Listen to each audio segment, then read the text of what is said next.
আসসালামু আলাইকুম। রাত 11টা বেজে 59 মিনিট।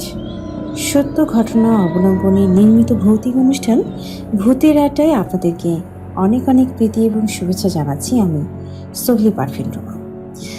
প্রতিবারের মতন আজও শুক্রবার, আজও হাজির হয়ে গেছি নতুন কোনো ঘটনা নিয়ে। রাতের গভীরতার সাথে সাথে একটা থমথমে পরিবেশের যথেষ্ট আপনার মনে ভয় সৃষ্টি করার জন্য। যথেষ্ট প্রস্তুতি নিয়েই হয়তো বসেছেন আজকের অনুষ্ঠানটি শুনতে, কিন্তু অনুষ্ঠানটি শুনতে শুনতে ভয় নামক শব্দটি আপনাকে এতটাই কাবু করবে যে হয়তো এই রেশটা আপনার মধ্যে 7 থেকে 8 দিন থাকতে পারে। আর এখান থেকে আপনাকে বুঝে নিতে হবে যার সাথে ঘটনাটি ঘটেছিল সেই ব্যক্তিটি যখন তার সাথে ঘটে যাওয়া ঘটনাটি ভূতের আড্ডা টিমকে বলছিল ঠিক সেই সময় তার অবস্থানটা কি হয়েছিল। আমি নিজের চোখের সামনেই যেন দেখছিলাম তার ভয় পাওয়া চোখ দুটি। সেই চোখ দুটি আমাকে নিয়ে যাচ্ছিল সেই 2007 সালে আত্মহত্যা করা 8 বছর মেয়ের সাথে ঘটে যাওয়া তার সাথের একটি ঘটনা।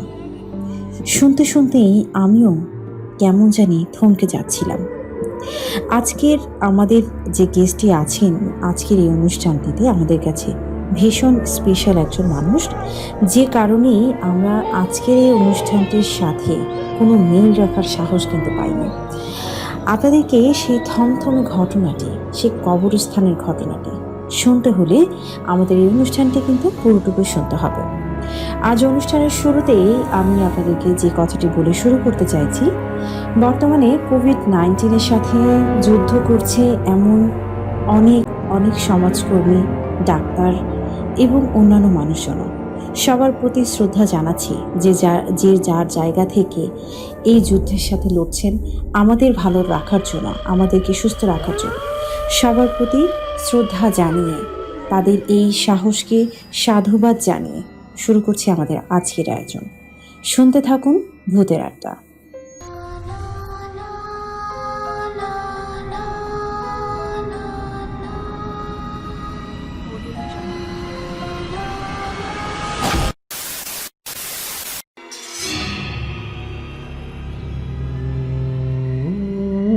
প্রিয় শ্রোতা বন্ধুরা, আমাদের নবম এপিসোডটিতে আজকে আমাদের মাঝে একজন গেস্টকে আমরা আমন্ত্রণ জানিয়েছি।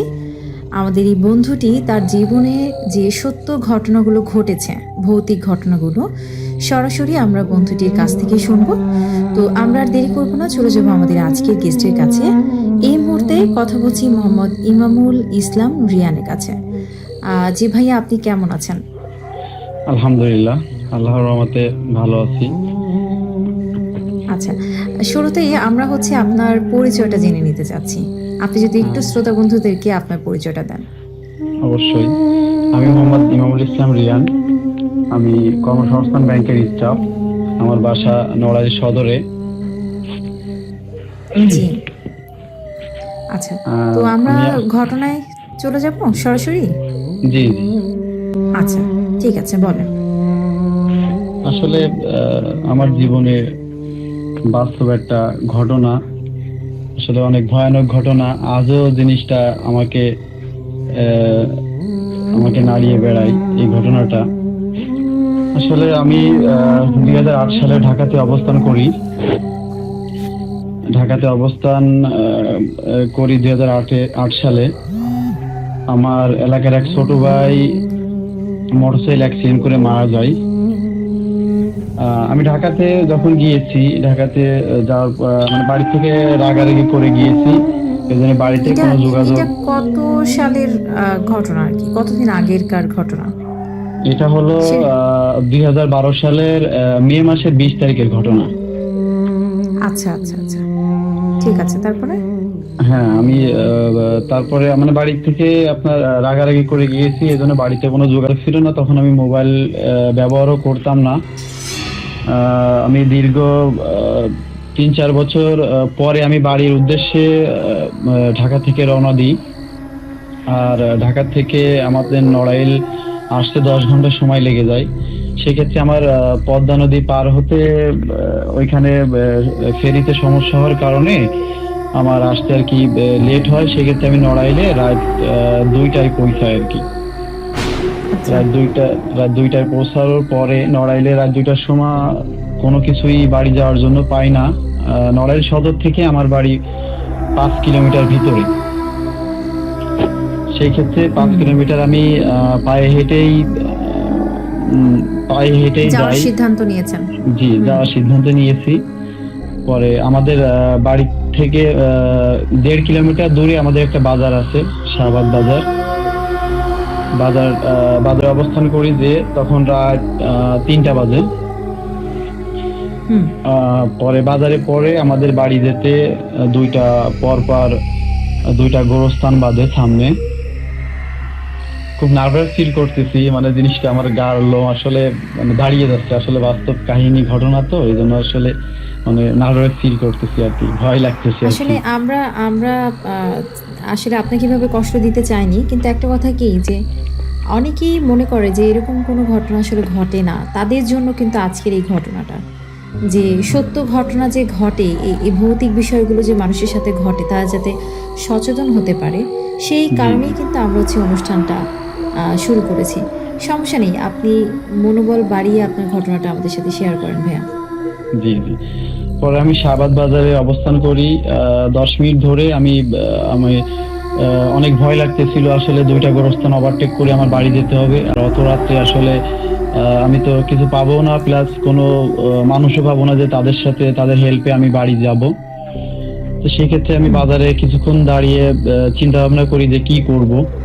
হঠাৎ করে একটা ছেলে, আমাদের প্রতিবেশী, আমাদের ভাই, ছোট ভাই, ইমন, ছেলেটার নাম হলো ইমন। সে দীর্ঘ 2 বছর আগে সে মারা গিয়েছে। হুম। আমি যেদিন ঢাকায় আসি, মানে ঢাকা থেকে বাড়িতে আসতেছিলাম 12 সালের মে মাসের 20 তারিখে, সেই দিনের ঘটনা আর কি। তার 2-3 বছর আগে ইমন মারা গিয়েছে, কিন্তু এই ঘটনাটা আমি জানতাম না। আমি যেহেতু বাড়ি কারোর সাথে যোগাযোগ ছিল না, এলাকায় কারোর সাথে যোগাযোগ ছিল না, প্লাস আমি মোবাইল ব্যবহার করতাম না, সেই ক্ষেত্রে আসলে এই ঘটনাটা জানতাম না যে ইমন মারা গিয়েছে। আচ্ছা, তো ওই তারপরে হঠাৎ, ছেলেটাই ওই সময় হ্যাঁ আসছে? হ্যাঁ হ্যাঁ, ওই কোথা ছেলেটাই কোথা ওই থেকে আসলো? সময় মানে আমাদের যে শাহবাগ বাজারের পাশেই আমাদের বড় মাদ্রাসা, শাহবাগ মাদিদিয়া কামিল মাদ্রাসা, নামকরা বাংলাদেশের ভিতরে। ওই মাদ্রাসার ভিতর থেকেও বের হচ্ছে। আচ্ছা। পরে আমি ওকে আগে দেখে বলি, আরে ইমন, তুই এত রাতে এখানে? পরে ও বলতেছে, ভাই আমি তো এই মাদ্রাসায় ছিলাম, সেখান থেকে আপনাকে দেখে বের হলাম। পরে আমারে বললো, ভাই আপনি এত রাতে? আমি বললাম, ভাই গাড়ি নষ্ট হয়ে গেছিল, সেই ক্ষেত্রে আমি গাড়িতে আসতে আমার সমস্যা হয়েছে, এই জন্য আসলে লেট হয়ে গেছে, এই জন্য এত রাত হয়ে গেছে। হুম। পরে আসলে ওর সাথে দু একটা কথা বলতে বলতে পরে ওরে বললাম, আমি তো বাড়ি যেতে পারতেছি না, সেই ক্ষেত্রে তুই আমাকে একটু এগিয়ে দে, অথবা তুইও বাড়ি চল। আর ওদের বাড়ি আমাদের বাড়ি সামান্য একটু ডিফারেন্স, অনলি 2 মিনিট সময় লাগে ওদের বাড়ি আমাদের বাড়ি আর কি যেতে। ওদের বাড়ি আগে, তারপরে আর কি আমাদের বাড়ি। আচ্ছা, পরে সেই ক্ষেত্রে ওর সাথে কি বরাবরই আপনার একটা ভালো সম্পর্ক ছিল? হ্যাঁ হ্যাঁ, ওর মানে সাথে আপনারা যখন বরাবরই। এলাকাতে ছিলেন? জি জি, আমি যখন এলাকাতে ছিলাম আসলে স্নেহ ছোট ভাই, অনেক ভালো রিলেশন ছিল। এবং সে একটা এত ভালো ছেলে ছিল, 5 ওয়াক্ত নামাজ কালাম পড়তো, আসলে আল্লাহর পথে ছিল, অনেক ভালো একটা ছেলে ছিল। সে মোটরসাইকেল অ্যাক্সিডেন্ট করে মারা গিয়েছিল। আচ্ছা আচ্ছা, এরপরে কি হলো? আপনার সাথে কথোপকথন হলো ওই আমার সময়টাতে সাথে বাজারের দীর্ঘ মধ্যে? ওইখানে বাজারে 5 মিনিট কথা হলো। কথা হওয়ার পরে আমি ওকে বললাম, তাহলে তুই চল, আমরা একসাথে বাড়ি যাই। তারপরে ও আমাকে বললো, ভাই চলেন তাহলে। আমার সকালে বাড়ি যেতাম, তো সেক্ষেত্রে যেহেতু আপনি বাড়ি যাবেন, সেক্ষেত্রে চলেন, আমরা 2 ভাই একসাথেই যাই। আপনি পরে একবারের দুজনে, জন্য বুঝতে পারেন নাই তাকে না দেখে না, যে আমি কোনো তো অস্বাভাবিক আমি কিছু? তো জানিও না যে ও মারা গিয়েছে। আমি আগে যেভাবে দেখছি ওকে সেরকমই দেখছি। ও শুধু একটু পরিবর্তন, মানুষ যে দীর্ঘ 2-3 বছর না দেখলে যেরকম একটু সামান্য গঠন, সেরকম কোনো চেহারাটা আচ্ছা আমার এখন ভাসতেছে যে আসলে মানে ও যে মারা গেছে, ওর যে অন্য আকৃতি হয়ে আমার সামনে আসবে, সেই আকৃতি কিন্তু ওর চেহারাটার ভিতর ছিল না। ছিল না। আচ্ছা, একদম এটাই জানতে চাচ্ছিলাম। নুরানি চেহারার মতন যেভাবে স্বাভাবিক মানুষ, সেভাবেই ছিল। তারপরে কি করলেন? তারপরে দুইজনে কথা বলতে বলতে যাচ্ছিলাম।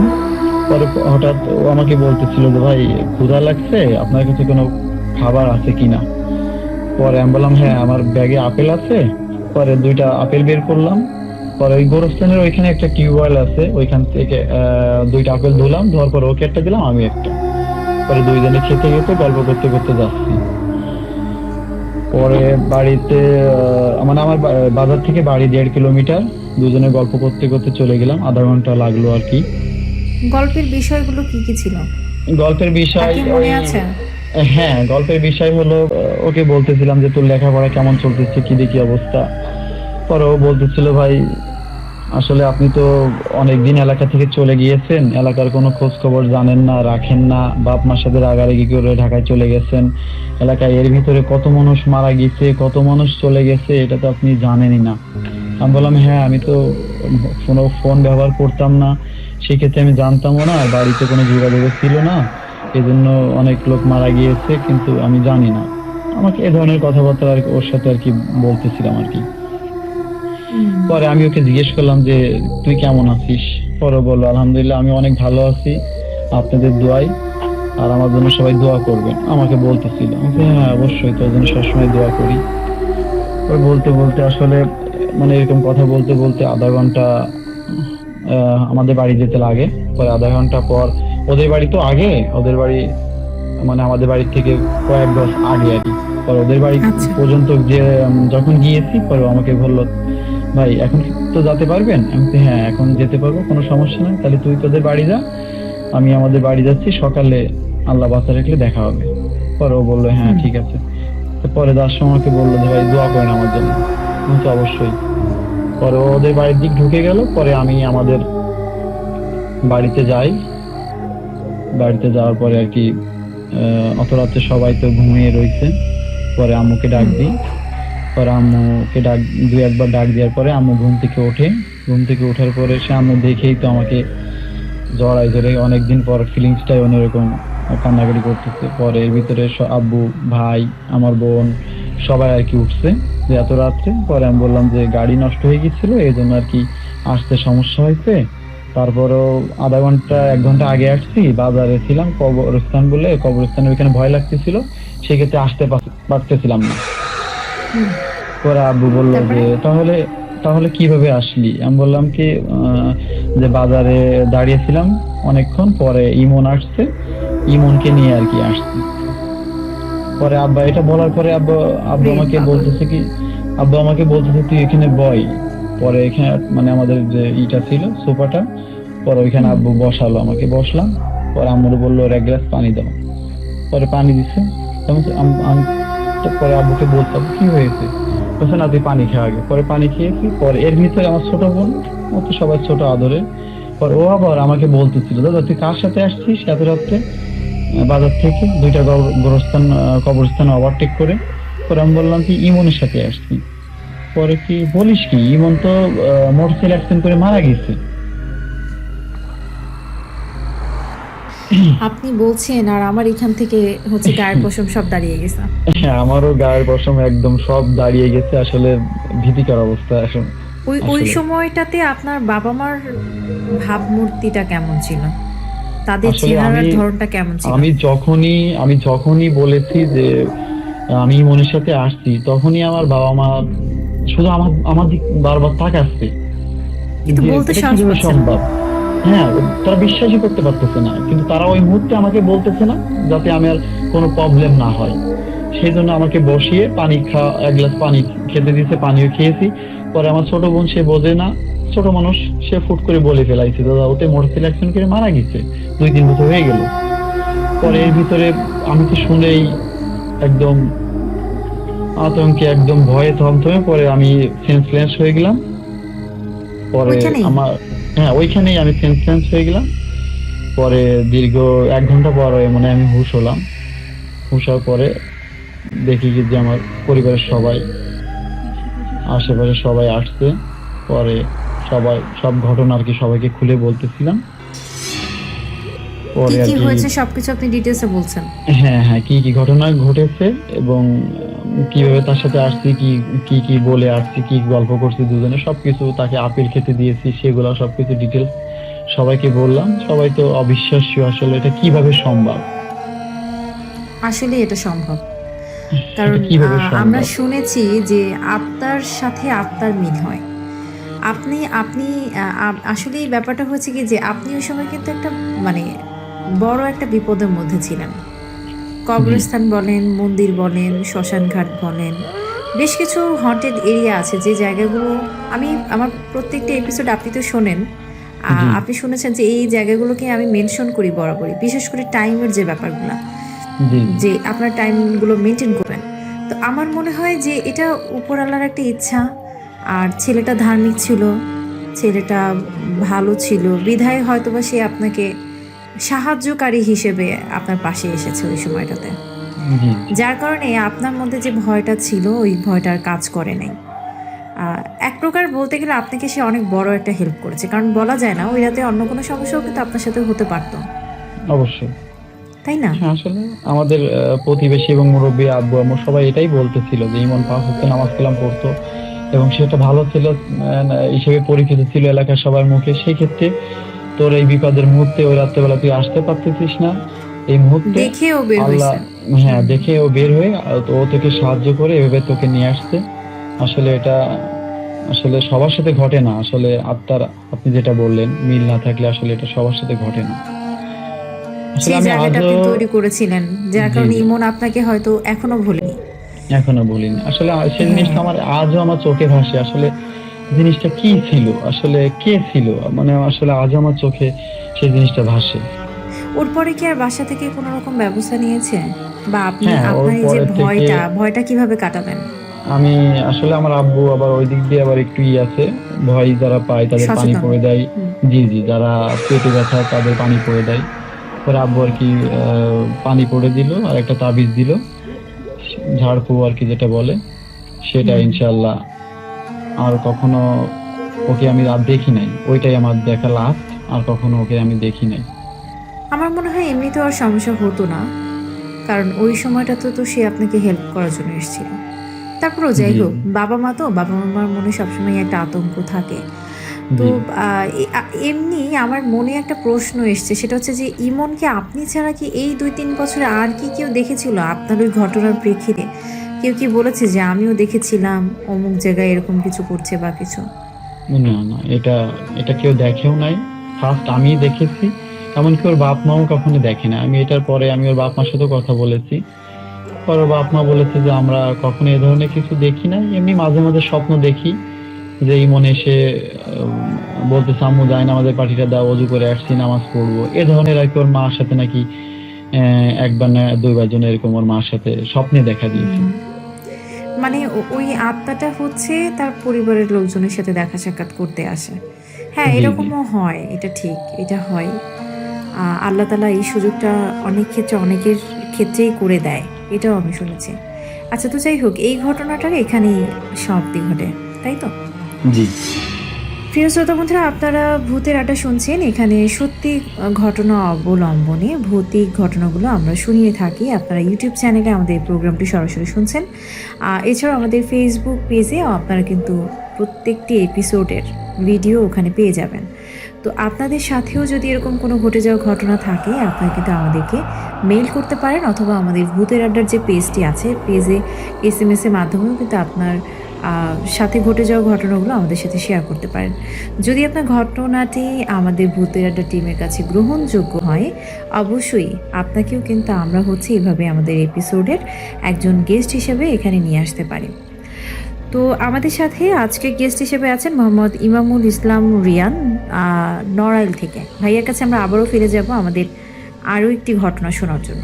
আচ্ছা ভাইয়া, তারপরে এর পরের ঘটনাটি কি? এর পরের ঘটনাটা আসলে মানে আমার মানে বলতে মানে সামনে আসতেই মনে হতেই আমার মানে কেমন যেন ঘেমে যাচ্ছি ভয়েতে। আসলে আসলে বাস্তব ঘটনা ছাড়া আসলে এরকম কখনো হয় না, মনে হয় নিজের সাথে। হুম। আসলে এই ঘটনাটা আমি যখন 2007 সালের ঘটনা এটা। আমি তখন ঢাকায় আচ্ছা। যাইনি, তখন আমি লেখাপড়া করতাম।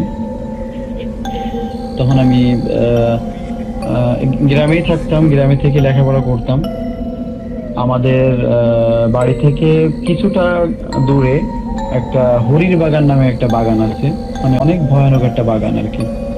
হুম। আমি শুনেছি আব্বু আম্মুর কাছ থেকে এবং মুরব্বীদের কাছ থেকে ওই বাগানে হরি নামে একটা মেয়ে তার বাপ মার সাথে রাগারাগি করে, একটা তেঁতুল গাছ ছিল ছোট, ওই তেঁতুল গাছে গলায় রশি নিয়ে আত্মহত্যা করেছিল। ও মাই গড। পরে মেয়েটার কত ওই বছর বয়সে এটা করেছিল তা কি শুনতে জানেন? হ্যাঁ, যে সেই মেয়েটার বয়স তখন 8 বছর ছিল। কারণটা কি ছিল তা কি জানা কারণটা গেছে? কারণটা ওরা নাকি ভাত খাওয়া খেয়ে নিয়ে দুই ভাই গ্যাঞ্জাম করছিল। পরে ওরা আম্মু ওকে মার দিছিল। পরে আর কি সেই রাগেতে আর কি সে ওই দৌড়ই দিয়ে আচ্ছা, বাগানের আচ্ছা, ভিতরে আচ্ছা। তেঁতুল গাছে আর কি গলায় ফাঁস মানে নিয়ে আর কি আত্মহত্যা ইমোশনাল করে। ছিল অনেক বেশি জি জি, মেয়েটা। ইমোশনাল ছিল আর কি। মেয়েটার নাম কি সেক্ষেত্রে ছিল? হরিণা? হুড়ি হরি ছিল মানে হুড়ি ওদের হুড়ি ওই যে আপনার অনেক মানুষের গ্রামাঞ্চলে দেখবেন যেসব মেয়েদের ভালো চেহারা হয়, হুড়ি রাখে, পরি রাখে, এ ধরনের নাম আর কি। আচ্ছা আচ্ছা আচ্ছা আচ্ছা, হ্যাঁ হরি। আচ্ছা, তারপরে নামটাও তো বেশ সেক্ষেত্রে সুন্দর ছিল। হ্যাঁ হ্যাঁ, ওইখানে তখন ওই তেঁতুল গাছটা বেশি বড় ছিল না। ওই তেঁতুল গাছে আর কি গলায় রশি নিয়ে আর কি সে আত্মহত্যা করে। পরে আর কি এলাকার লোক সবাই ডিসিশন নেয় তেঁতুল গাছের ওইখানেই তাকে মাটি দিবে আর কি। হুম। পরে ওইখানে আর কি তাকে মাটি দেওয়া হয়। পরে মাটি দেওয়ার পরে মানে 3-4 মাস পর থেকে মানে ওই বাগানের ওই সাইড দিয়ে বলেন, ভিতর দিয়ে বলেন, ওইখানে কেউ যেতে পারতো না। আপনার দিন দুপুরে ওইখানে মানুষ ভয় পেত, মানে ওই হরি নাকি ভয় দিত, এরকম একটা। এটা গ্রামের মানুষরা হচ্ছে গিয়ে টের পাচ্ছিল হ্যাঁ, মারা টের যাওয়ার পর পাচ্ছিল এবং জি জি, হুম। মারা যাওয়ার পর পরে টের পাচ্ছিল এবং অনেকেই ভয়ে আতঙ্কে ওই পাশে যাতায়াত করতো না। এবং আচ্ছা। অনেকের ঘটনা, অনেকের সাথে অনেক ঘটনাও ঘটছে ওইখানে, তাকে দাবড়াইছে, তাকে ইট পাটকেল মারছে। অনেকের সাথে অনেকের মানে সামনে ভূত সেজে যেটা বলে আকৃতি, মানুষকে এইভাবে ভয়ও সেই নাকি দিয়েছে। আচ্ছা, তারপরে? আমার জীবনে মানে এখন তো আপনার ডিজিটাল যুগ, এখনো সেই বাগানে আমাদের ওইখানে কেউ এখনো যায় না। আসলে খুবই একটা ইসের মুহূর্ত। আমরা একসাথে গেলেও আমরা 5-10 জন যাই যাতে কোনো ভয় না পায়। আসলে একা এখনো জানা মতে এখনো একা কেউ ওইখানে এখনো যায় না। এত বড় বাগান, অনেক ভয়ানক, মানে দিনের বেলা আসলে অন্ধকার হয়ে থাকে, এত বড় একটা বাগান ওইখানে। আচ্ছা। আর উনি যে হরি যে তেঁতুল গাছে মারা গিয়েছিল, সেই তেঁতুল গাছটা এখন আমরা 10 জন একসাথে বেড়ে ধরে পারি না, এত মোটা এত বড় হয়েছে বড় সেই সড়ো হয়ে গাছটা, গেছে। বড় সড়ো হয়ে গেছে। এবং ওর পাশাপাশি আরো 4-5টা তেঁতুল গাছ হয়ে গেছে। ওইখানে মোট এখন 6টা তেঁতুল গাছ ওইরকম বড় বড়। আচ্ছা, তারপরে? আর ওইখানে আমাদের এলাকার লোক মানে ওইখানে প্রতিবেশী যারা আছে মারা গেলে ওইখানে কবরস্থান মতন বানিয়েছে ছোট একটা, ওইখানে আর কি সবাইকে মাটি দেয়। মানে ওইটা হচ্ছে ওই গ্রামের আর কি কবরস্থান হ্যাঁ, পরে হ্যাঁ। শুরু হয়েছে, মানে হরিকে দিয়ে ওটা হরিকে হচ্ছে দিয়ে শুরু হলো ওই হয়েছে। কবর। হুম। জি আচ্ছা, জি। বুঝতে পেরেছি। পরে একদিন আর কি আমরা দুজন, আমি 2007 সালে আমরা দুজন আর কি করি যে আমরা আজকে তেঁতুল খাবো। আবার অনেক তেঁতুল ধরতো ওই গাছে। পরে আচ্ছা। ও আমাকে বলতেছিল যে ভাই ওইখানে তো ভয় আছে।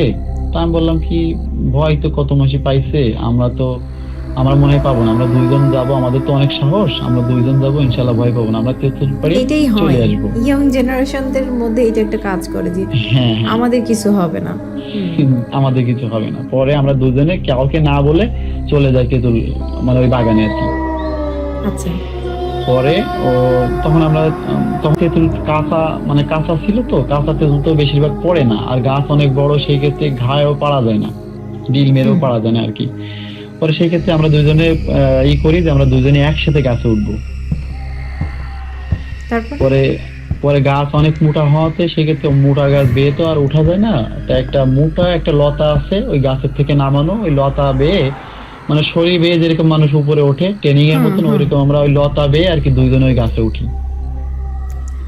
আচ্ছা, দুজনে পরে গাছের উপরে আছেন এখন? হ্যাঁ, পরে আমরা গাছে উঠি দুইজনে, উঠার পরে দুইজনে বেশ কিছু তেঁতুল পাড়তেছি প্লাস খাচ্ছি, এরকম ঘটনা আর কি। হুম। এর ভিতরে অনেক বাতাস, মানে ঝড়ের মতন শো শো করে বাতাস, বাতাস শুরু হয়েছে। পরে ও আমাকে বলছে, ভাই মানে ঝড় আসবে, চলেন আমরা নেমে চলে যাই। তো আমি বললাম, দাঁড়া, হয়ে গেছে, আর কিছুটা পেরে আমরা নেমে যাব। পরে এর ভিতরে শুধু আপনার ওই যে আমাদের এখানে যে মাটি বলে, যে ডেলার আছে না, ডিল, বুঝি নাই। ওই মাটি? যে আপনার মাটির মতন যে মানে গোল গোল ডিল বানায় না, মানে কাউকে ঘা দেওয়ার জন্য আর কি, ছুড়ে মারার জন্য। আচ্ছা আচ্ছা আচ্ছা, হুম হুম হুম হুম। ওই সেই ওইভাবে একদম মানে উপর থেকে বৃষ্টির মতন ওই যে ঢিল পড়তেছে আর কি। এই কিন্তু টাইমটা আমাকে একটু বলেন তো, এই টাইমটা আসলে কোন টাইমে ছিল?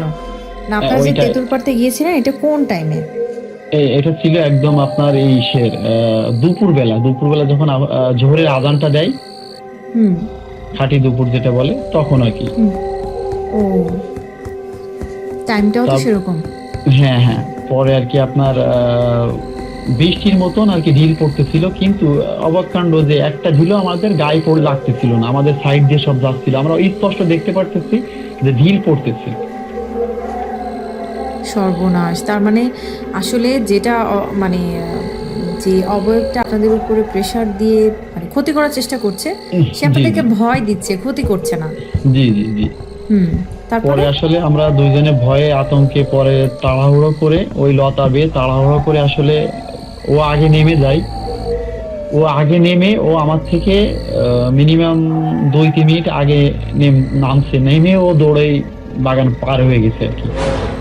কি পরিমাণে ভয় সে পেয়েছে?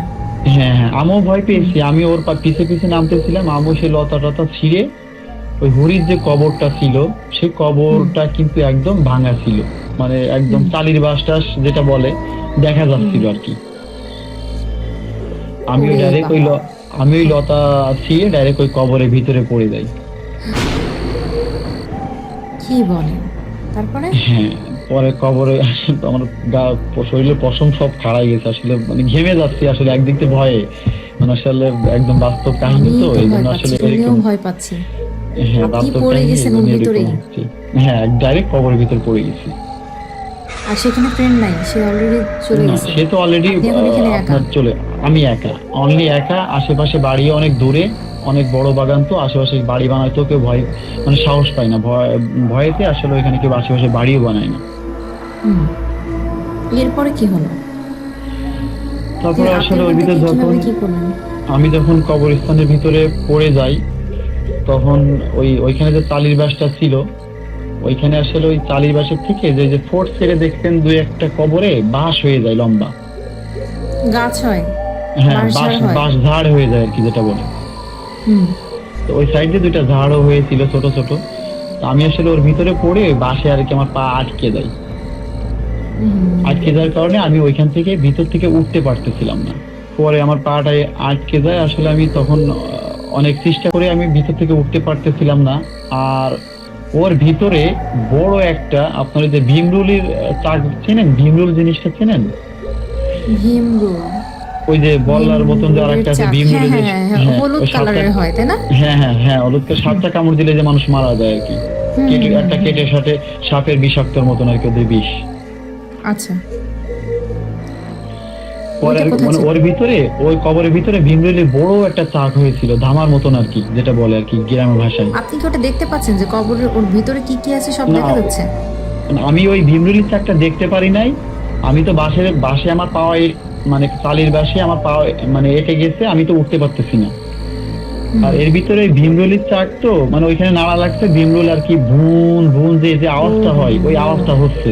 টের পাচ্ছিলেন? হুম। হ্যাঁ, আওয়াজটা হচ্ছে, কিন্তু আমি তো টের পাচ্ছি যে আমারে মানে হুড়ি পাও ধরে রাখছে, প্লাস আর ওই যে আওয়াজটা হচ্ছে ভুন ভুন যে আওয়াজটা হচ্ছে, ওই আওয়াজটা মানে হুড়ি করতেছে। আপনার ফিল হচ্ছে সেইটা? হুম। হ্যাঁ, আমার ফিল কিন্তু হচ্ছে সেটা। আসলে কি সেরকম ছিল না? আসলে সেরকম নাকি ছিল এটা? না, আসলে সেরকম ছিল কিনা আমি আসলে শিওর কিছু বলতে পারতেছি না। আসলে ওই মুহূর্তে আমার সিচুয়েশন কি ছিল এটা আমি জানি না। আসলে আমি তো শুধু চিল্লাচ্ছিলাম, ওরে মা, ওরে আব্বা বলে, ওরে আল্লাহ বলে আমি চিল্লাচ্ছিলাম, মানে আমার এক বাঁচাও, এই ধরনের আর কি। মানে আমার তো আপনার পাটা যে ধরে রেখেছে, আপনার হ্যাঁ ফিল হচ্ছে এখনো পর্যন্ত যে ওটা হরি ধরে রেখেছে, হ্যাঁ আর হ্যাঁ, যে শব্দ হচ্ছে ওইটা মনে হচ্ছে যে হরি গুংরাচ্ছিল। হরি গুমরা ছিল, আপনার কাছে রাইট সেটা রাইট, মনে হচ্ছিল? সেটা মনে আচ্ছা হচ্ছিল। আচ্ছা আচ্ছা। পরে আসলে এমন অবস্থা, আসলে আমি তো ভয়ে ওইখানে আসলে সেন্সলেন্সের মতন অবস্থা। পরে এর ভিতর যে ছেলেটা আর কি আমার সঙ্গী ছিল, ও আর কি বাড়িতে আসলে বলে এরকম অবস্থা। পরে আমাদের ওইখান থেকে সবাই মিলে আর কি 5-6 জন আর কি সবাই চলে আসে। কতক্ষণ এটা আপনি ওখানে ওই বিপদের মধ্যে আটকে ছিলেন কতক্ষণ? Minimum 15 minute. ওরে বাবা, 15 মিনিট জি। এভাবে যুদ্ধ করেছেন? এভাবে যুদ্ধ করেছি, শুধু কোনোভাবেই পা ছাড়তে পারেননি? না, কোনোভাবে আমি পাও ছাড়াইতে পারি নাই। পরে আর কি 15 মিনিট পর যখন ওরা আসছে, এর ভিতরে আমি সেন্সলেস হয়ে গেছি। ওরা এসে দেখে যে আপনার সেন্স নেই? হ্যাঁ, ওরা এসে দেখে কি আমি যে কবরের ভিতর একদম বেহুশে পড়ে রয়েছি।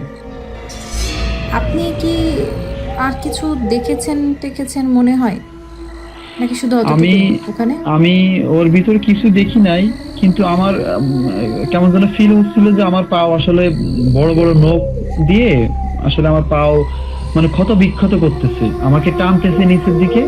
আর ওই আসলে ওইসব আমি যেটা শুনেছি মুরব্বীদের কাছে, যারা ওই যে মানে জিন ভূত, তাদের তো বড় বড় নখ হয়, বড় বড় দাঁত হয়, বড় বড় চুল হয়। সেই ক্ষেত্রে আমার মনে হচ্ছিল যে আমার পাওটা ওই নখ দিয়ে ক্ষত বিক্ষত করতেছে আর পাও টানতেছে আর কি নিচের দিকে, আর কেমন কেমন আর কি আওয়াজ হচ্ছে আর কি।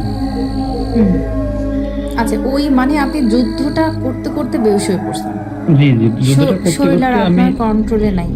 শরীরটা আমার কন্ট্রোলে নাই। আর আমি নিচের দিকে একবার তাকিয়েছিলাম যখন আমার পাওটা আর কি ওভাবে হচ্ছিল, পর নিচের দিক তাকিয়ে আমি শুধু একটা জিনিস দেখতে পারতেছিলাম যে আমার পাও দিয়ে অনেক ব্লিডিং হচ্ছে। হ্যাঁ, পাও দিয়ে ব্লিডিং হচ্ছে, আর ভিতরে সাদা কাফনের যে কাপড়টা, একদম সাদা কাপড় দেখতে পাচ্ছিলাম। একটা ভয়ের আকৃতি মতন একটা মনে হচ্ছিল যে ওর ভিতরে হুড়িয়ে মানে জ্যান্ত রয়েছে, এভাবে একটা জিনিস আমি এক নজর দেখেছিলাম। এক নজর তাকিয়ে ওইটা দেখে আমি সেন্সলেস হয়ে যাই আর কি। তাহলে আসলে এই সমস্ত ঝিঝি পোকা টোকা কিছু ছিল না, ওইটা ওর গোংরানির আওয়াজই ছিল। আচ্ছা, তো যখন আপনাকে গ্রামবাসী তুললো, তখন তারা এসে দেখে যে ওভাবে পা ভিতরে আছে, তারা পাটা বের করছে, ইজিলি বের করছে? জি জি। আমি আপনার সাথে কথা বলছি, আমার হাত কাঁপতেছে। আমি জানি না যে আজকে আমার কি অবস্থা হবে। আমার মনে হয় যে শ্রোতা বন্ধুরাও আজকে কেউ রাতে হয়তো বা লাইট অফ করে কেউ ঘুমাতে পারবে না। আমার রিকোয়েস্ট থাকবে যে আপনারা আজকে যদি ভয় কাটাতে চান, তাহলে অবশ্যই রাতের লাইটটা কেউ অফ করে ঘুমাবেন না। আমার মনে হয় এতে করে আপনাদের ভয়টা কিছুটা হলো আমার মতন কমবে। তো আমার এখানে যে প্রশ্নটা থাকছে, যে গ্রামবাসী আপনাকে তোলার পরে পায়ের অবস্থা কি দেখলেন? আপনার যখন সেন্স ফেরে তখন আপনি কোথায় ছিলেন? আমি যখন সেন্স ফিরে তখন আমি বাসাতে। আচ্ছা, ওই সময়টাতে পায়ের কি অবস্থা ছিল? আসলে নখের আঁচড়ের দাগগুলো বা কিছু কি দেখা গিয়েছে? হ্যাঁ, আমি যখন আমার আসলে সেন্স আসে তখন দেখি আমি বারান্দায় আমাকে শোয়া রাখে খাটের উপরে। আর আমার আশেপাশে অনেক লোক, আসলে তখন বিকাল হয়ে যায়, তো আশেপাশে গ্রামের লোক অনেক লোক আমাকে দেখার জন্য আসছে। আমার আম্মু পাশে বসে কান্না করতেছে। পরে আর কি আমি যখন আমার যখন জ্ঞান ফিরে তখন আর কি আমি জিনিসটা সবাইকে বলি, আর আমার পা দিক তাকিয়ে দেখি আমার ওইখানে 5টা যে নখের আঁচড়, 5টা নখের একদম ভিতরে আমার এখনো সেই পায়ে দাগটা এখনো আমি বয়ে নিয়ে বেড়াচ্ছি, সেই দাগটা এখনো আমার যায় নাই। 5টা নখের দাগ, আসলে আমার এখনো সেই নখের স্পষ্ট যে নখ দিয়ে মানুষকে আশ্রাইলে যে দাগটা হয়ে থাকে, সেই দাগটা এখনো আমার পায়ে রয়েছে। হয়েছে অনেক, এই দাগটা আসলে যাবেও না, অনেক ডিপ ভাবে হয়েছে। জি জি। তার মানে ওখানে ওই জায়গাটা যে আসলে হন্টেড এরিয়া, আপনি হচ্ছেন তার জলজন্ত একটা প্রমাণ। অবশ্যই। মানে আপনি রাতারাতি মৃত্যুর হাত থেকে বেঁচে গেছেন, আল্লাহ তাআলা আপনাকে সেভ করেছে। জি। হতে পারে আপনার মায়ের দোয়া ছিল, বা আপনি সেরকম কোনো পুণ্য করেছেন, বা আপনার হায়াত আছে এই জন্য আল্লাহ তাআলা আপনাকে ওখান থেকে সেভ করেছেন। সবই আল্লাহর ইচ্ছা। কিন্তু যে ঘটনাটা আপনার সাথে ঘটেছে, এটা আসলেই চমৎকার কিছু না, খুবই কষ্টদায়ক একটা বিষয়, আর সেই সাথে তো অবশ্যই ভয়ঙ্কর। তো এর পরে আর কি কোনো ঘটনা ঘটেছে আপনার জীবনে? এরপরে আসলে আমার জীবনে আর কোনো ঘটনা ঘটে নাই। তারপরে 2008 সালে থেকে তো আমি ঢাকায় চলে যাই। ঢাকাতে যাওয়ার পরে তো ওই যে 12 সালে যে ঘটনাটা, ওটা আসলে শেয়ার করেছি প্রথমেই। এই দুইটা ঘটনা আমার লাইফে ঘটেছে। আর এখনো আল্লাহর রহমতে ভালো আছি, সুস্থ আছি। এরপরে আর কোনো ঘটনা আসলে আমার লাইফে আর আসে নাই। আমরা চাইবো না আর এরকম কোনো ঘটনা আপনার সাথে ঘটুক বা আমাদের শ্রোতা বন্ধু যারা শুনছেন তাদের সাথে এরকম কোনো ঘটনা ঘটুক। আপনি কি আমাদের অনুষ্ঠান বা আমাদের শ্রোতা বন্ধুদের উদ্দেশ্যে কিছু বলতে চান? হ্যাঁ, অবশ্যই। আসলে মানুষের আসলে অনেকেই জিন ভূত আসলে এগুলা বিশ্বাস করে না। আমি যেটা বলি, আসলে যার লাইফে যেটা বাস্তব ঘটনা ঘটেছে সেই বলতে পারবে একমাত্র আসলে পৃথিবীতে ভূত বলতে কিছু আছে কিনা।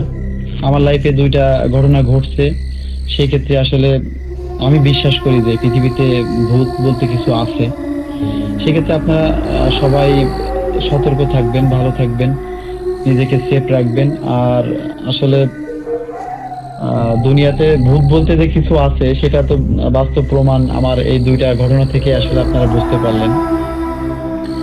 আর আপনারা বেশি বেশি ভূতের আড্ডা অনুষ্ঠান শুনবেন। আপনাদের লাইফে যদি কখনো আমার মতন এরকম বাস্তব ঘটনা ঘটে থাকে, সেক্ষেত্রে সুন্দর একটা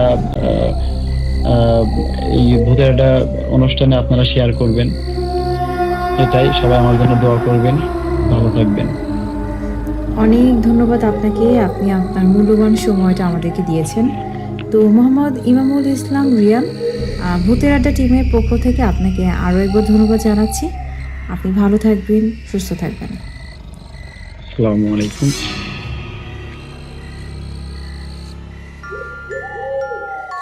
অনুষ্ঠানের এ পর্যায়ে আপনাদের কাছে নিয়ে এসেছি সেই কাঙ্ক্ষিত মুহূর্ত, অর্থাৎ গত এপিসোডে যারা আমাদেরকে কমেন্টস করে সাথে ছিলেন তাদের নামগুলো প্রকাশ করার সময় হলো। বলতে পারেন এটা কিন্তু একরকম কৃতজ্ঞতা স্বীকার করা, যারা আপনারা আমাদের সাথে সেই শুরু থেকেই অনুষ্ঠানের সাথে আছেন এবং নতুন শ্রোতাবন্ধু যারা আছেন। তো আমাদের এপিসোডটি ছিল 8 নম্বর এপিসোড, যেখানে আমাদের প্রোগ্রামটির নাম ছিল যে ভুলটি করা একদম উচিত হয়নি। এই প্রোগ্রামের আলোকে যারা আমাদেরকে কমেন্টস করেছেন তাদের মধ্যে প্রথম কমেন্টটি দেখতে পাচ্ছি ফুডস ফর কোডার্স। তিনি লিখেছেন, that was a good story ma'am, but I think keeping the length of the video will be a better option for you. Thank you. আপনি সাথেই থাকবেন, প্রোগ্রামটি শুনতে থাকবেন। আশা করছি আপনার এরকম কমেন্টস কিন্তু আমাদের ভূতের আড্ডা টিমের একটা নতুন করে শক্তি যোগাবে। আচ্ছা, এরপরে দেখতে পাচ্ছি সায়েন্স অফ সায়েন্স দুটি কমেন্ট করেছেন। প্রথমে লিখেছেন আসসালামু আলাইকুম, আর এরপর লিখেছেন প্রিয় প্রোগ্রাম শুনছি। ওয়ালাইকুম আসসালাম, আপনি সাথেই থাকবেন। এমডি ইসমাইল হোসেন জিকো আমাদেরকে লিখেছেন ভয় লাগে ম্যাম। আচ্ছা, আর রাকিবুল ইসলাম আমাদেরকে লিখেছেন অনেক ভালো লাগছে ম্যাম। এমডি মান্নান এই আইডিটা থেকে আমাদেরকে এসএমএসে লিখেছেন, মানে কমেন্টসে লিখেছেন, আপু আমি নওরিন বাবার ফোন শুনলাম, আপু এত ভয় পেয়েছি এখন ঘুমাবো কি করে তাই ভাবছি। আচ্ছা, এরপর লিখেছেন চিত্রবন্ধন গ্রাফিক্সটা জোস। আচ্ছা, আশা করছি আমাদের এডিটর হয়তোবা এই কমেন্টসটি শুনছেন। এমডি সৌরভ হোসেন লিখছেন আছি ম্যাম। নেক্সট কমেন্টে দেখতে পাচ্ছি জে আর সাব্বির লিখেছেন খুব ভালো ছিল ম্যাম। তো এই ছিল আমাদের আজকের কমেন্টসগুলি, আমি চেষ্টা করেছি উপস্থাপন করার জন্য। আমাদের প্রোগ্রামটিতে শুরু থেকে শেষ পর্যন্ত যদি কোনো ভুল ত্রুটি থেকে থাকে অবশ্যই ক্ষমা সুলভ দৃষ্টিতে দেখবেন। আর আপনাদের সামনে নতুন একটি কথা বলতে চাইছি যে আমাদের ফেসবুক পেজ কিন্তু ইতিমধ্যেই রেডি হয়ে গেছে, ওখানেও আমরা কিন্তু এখন থেকে এখানকার প্রোগ্রামগুলো ওখানে ভিডিও আকারে থাকবে। তো আপনারা পেজটিতেও লাইক দিয়ে সাথেই থাকবেন। যদি আপনাদের সাথেও ঘটে যাওয়া কোনো ঘটনা আমাদের সাথে শেয়ার করতে চান আমাদেরকে মেইল করতে পারেন, অথবা আমাদের ফেসবুক পেজের মাধ্যমেও আপনার ঘটনাটি আমাদের সাথে তুলে ধরতে পারেন। তো শ্রোতাবন্ধু, আমরা অনুষ্ঠানের শেষ পর্যায়ে চলে এসেছি। তবে হ্যাঁ, আজ অনুষ্ঠানের শুরুতেও বলেছিলাম যে কোভিড-19 এই সময়টাতে সকল শ্রেণীর মানুষ যে যার জায়গা থেকে এই যে কাজগুলো করছেন আমরা যাতে ভালো থাকি, অর্থাৎ ডাক্তার, নার্স, পুলিশ বলেন বা জেলা প্রশাসকের কার্যালয় বলেন, প্রত্যেকটা জায়গার মানুষ, তারপরে হচ্ছে মানে সচেতনতামূলক যারা কাজ করছে, সমাজ সেবকের দায়িত্ব যারা পালন করছে, তাদের সবাইকে কিন্তু আমরা একটা সেলুট জানাতে পারি আমাদের অনুষ্ঠানের যারা টিম মেম্বার আছেন তাদের পক্ষ থেকে তাদেরকে একটা সেলুট জানাচ্ছি। আর সেই সাথে যারা কোভিড-19 এই পৃথিবীতে যত মানে কোভিড-19 আক্রান্ত হয়ে যে মানুষগুলো আমাদেরকে ছেড়ে চলে গেছে তাদের রুহুর মাগফিরাত কামনা করতে পারি। তো শ্রোতা বন্ধুরা, আশা করছি আপনারা এই মুহূর্তে যে যেখান থেকে যেভাবে আমাদের এই অনুষ্ঠানটি শুনলেন, আপনারা সকল প্রকার স্বাস্থ্যবিধি মেনটেন করে ভালো থাকবেন, পরিবারের সবার প্রতি খেয়াল রাখবেন। সেই শুভকামনায় আজকের মতন বিদায় নিচ্ছি। শুভরাত্রি।